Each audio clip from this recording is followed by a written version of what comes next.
देश के लाखों केंद्रीय कर्मचारी 8वें वेतन आयोग से वेतन और पेंशन में बढ़ोतरी का इंतजार कर रहे हैं और जो इसमें बदलाव के साथ साथ बहुत सी ऐसी बड़े मांगे पूरी होने की अपेक्षा भी कर रही है। ये खबर उनके लिए है। अब सोचिए, अगर देश के सरकारी कर्मचारियों की वेतन 18,000 से बढ़कर सीधे 69,000 रूपए हो जाए, हर महीने की इनकम ने इतना बड़ा उछाल आ जाए कि EMI, बच्चों की फीस संभालना आसान हो जाए, तो क्या होगा? अब यही मांग 8वें वेतन आयोग के सामने रख दी गई। केंद्रीय सरकार की कर्मचारियों ने ऐसा फॉर्मूला सरकार के सामने रख दी है जिसने दिल्ली से लेके सोशल मीडिया तक हर तरफ हलचल मचा चुकी है। सवाल ये है, क्या मोदी सरकार इस मांग को मानेगी? क्या लाखों कर्मचारियों की किस्मत बदलने वाली है? अगर ऐसा हुआ तो देश की अर्थव्यवस्था के ऊपर कितना बड़ा असर पड़ सकता है? आज की इस वीडियो में मैं इसी चीज पे चर्चा करूंगा और ये भी बताऊंगा 8वें वेतन की पूरा गणित क्या है। 69,000 रूपए की मांग के पीछे की फॉर्मूला, 69,000 की रूपए की मांग के पीछे की गणित, 3.83 फिटमेंट फैक्टर की वेतन में क्या 283% बढ़ोतरी हो सकती है? और क्या है वो 5 यूनिट फैमिली मॉडल जिसने शायद सरकार की टेंशन बढ़ा दी है? अब तक जितना भी वेतन आयोग आए, इनमें सरकारी कर्मचारियों की सिर्फ 3 यूनिट माना जाता था, यानी मतलब कर्मचारी, इनकी जीवन साथी और इनकी माता पिता। इन कर्मचारी यूनियन का ये कहना है कि आज की भारत में बहुत कुछ बदल चुका है। आज एक नौकरी पेशा व्यक्ति सिर्फ पत्नी और बच्चों का खर्च नहीं उठा सकता, के बुरे माता पिता की दवाइयों से लेकर बच्चों की महंगी पढ़ाई तक सब कुछ उठाना पड़ता है। इस तरह की मांग जो है यूनियन से की गई है, पर यही से शुरू होता है इसका पूरा खेल और नई मांग की शुरुआत। चलिए समझते हैं मेमोरेंडम में 5 तरीका की व्यवस्था किस तरह से पेश की गई है और क्या कुछ मांग कर रही है। मिनिमम पे यानी पर माह की वेतन निर्धारित होना चाहिए। इसमें food, housing, health, education, sport, इन तमाम मुद्दों पे बातचीत चल रही है।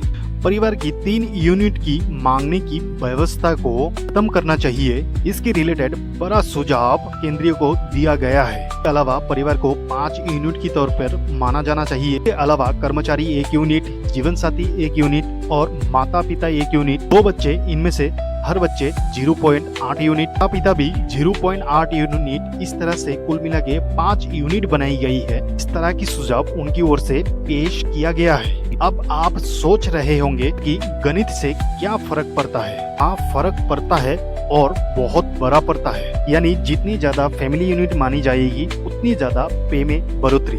लेकिन कहानी सिर्फ इधर में खत्म नहीं होती। कर्मचारी संगठन साफ कहा है कि अब मिनिमम वेज नहीं, लिविंग वेज का दौर आ चुकी है। ऐसी वेतन जो जिंदगी काटने के लिए नहीं हो, बल्कि सम्मान के साथ जिंदगी को जीने के लिए हो। सिर्फ रोटी, कपड़ा, मकान, बल्कि बच्चों की बेहतर शिक्षा और बेहतर इलाज, डिजिटल एक्सेस, ट्रांसपोर्ट और हेल्दी लाइफस्टाइल भी शामिल होनी चाहिए। यही कारण है कि इस बार वेतन आयोग की बहस सैलरी बढ़ने तक भी सीमित नहीं है, बल्कि पूरे जीवन स्तर को लेके हो रही है। अब इस आंकड़े को आप समझिए। कर्मचारी यूनियनों ने MCIRR पहले एक आदमी की कैलोरी की जरूरत 2700 कैलोरी की माना जाता था। अब इससे बढ़ाकर 3400 कैलोरी कराने की मांगे की जा रही है। यानी आप सरकार को कहा जा रहा है कि सरकारी कर्मचारियों की सिर्फ पेट भरने लायक नहीं कि पोषण युक्त भोजन खरीदने की वेतन दिया जाए। इसमें दूध, फल, हरे सब्जियां और बेहतर जीवन शैली की खर्च भी इसमें शामिल है। यानी महंगाई की दौर में कर्मचारी यूनियन साफ संदेश दे रहे हैं कि पुरानी वेतन ढांचा अब पूरी तरह से आउटडेटेड हो चुकी है। अब आते हैं उस बात पर जिसने सबसे ज्यादा चर्चा छेड़ रखी है, वो है फिटमेंट फैक्टर। फिटमेंट फैक्टर ही तय करेगी आपकी जीवन शैली कैसे होने वाली है। आने वाले दिन आपकी आपकी अकाउंट में कितना सैलरी आने वाली है पर माह, बच्चों की एजुकेशन और ऐसी कई सारी बात। 7वें वेतन आयोग में फिटमेंट फैक्टर 2.57 था और फिटमेंट फैक्टर 8.83 का मांगे किया जा रहा है। यानी किसी भी कर्मचारी की बेसिक सैलरी 18,000 रुपया है तो वो सीधे 69,000 की आसपास पहुंच सकती है। अब सोचिए अगर ऐसा हुआ तो लाखों कर्मचारियों की तो बल्ले बल्ले हो जाएगी और यही नहीं जिंदगी में भी कितना बदलाव आ सकती है। लेकिन यहाँ सबसे बड़ा सवाल है ये, क्या सरकार इतनी बड़ी बढ़ोतरी की बोझ उठा पाएगी कि अगर 69,000 रुपया वेतन लागू होता है तो सरकारी खजानों के ऊपर लाखों करोड़ों की बोझ बढ़ेगा। तो अब यही वजह है कि इस मुद्दे पे सरकार को चिंतन मंथन शुरू हो चुकी है। हालांकि कर्मचारी संगठनों की तर्क अलग है। संगठन का कहना है कि ज्यादा वेतन मिलने से सरकारी कर्मचारियों की खरीदारी की क्षमता बढ़ेगी। अगर बाजार में कैश का फ्लो होगा, बाजार में पैसा आता है, बढ़ता है और अंत में टैक्स कलेक्शन भी बढ़ेगा, बल्कि इसमें खर्च नहीं देश की अर्थव्यवस्था में इजाफा आएगा। इसको निवेश की तरह देखा जाना चाहिए। अब आइए एक नजर डालते हैं पेंशन भोगियों की तरफ, क्योंकि इस प्रस्ताव का फायदा नौकरी करने वाले कर्मचारियों के लिए नहीं बस रिटायर हो चुके लाखों पेंशनर को भी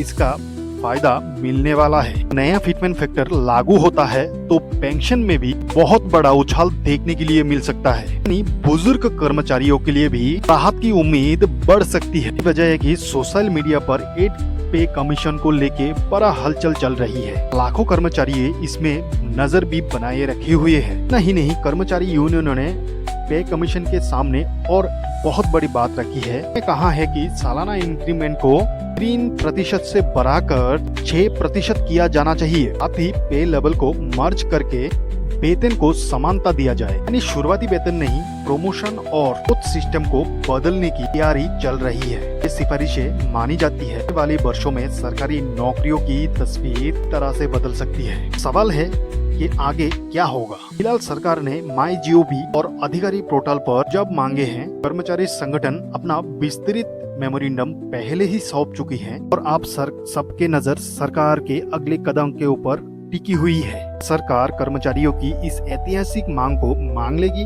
क्या सच में 18,000 की बेसिक सैलरी 69,000 में पहुंच जाएगी या ये एक बड़ी मांग बनकर रह जाएगी? अगले महीने में इसका जवाब सामने होगा। इतना तय है कि 8वें वेतन आयोग एक सरकारी प्रक्रिया नहीं, करोड़ों परिवारों की उम्मीद बन चुकी है। एक सवाल ज्ञान हंटर की तरफ से है, क्या सरकार को सरकारी कर्मचारियों की वेतन न्यूनतम 18,000 से लेके 69,000 तक करना चाहिए? 5 यूनिट मॉडल सही है? अपने राय कमेंट बॉक्स में जरूर दीजिए। मिलते हैं और एक नेक्स्ट वीडियो में, और वीडियो को लाइक और चैनल को सब्सक्राइब जरूर कर देना। हो सके तो वीडियो को ज्यादा से ज्यादा शेयर करो। मिलते हैं और एक वीडियो में। जय हिंद, जय भारत।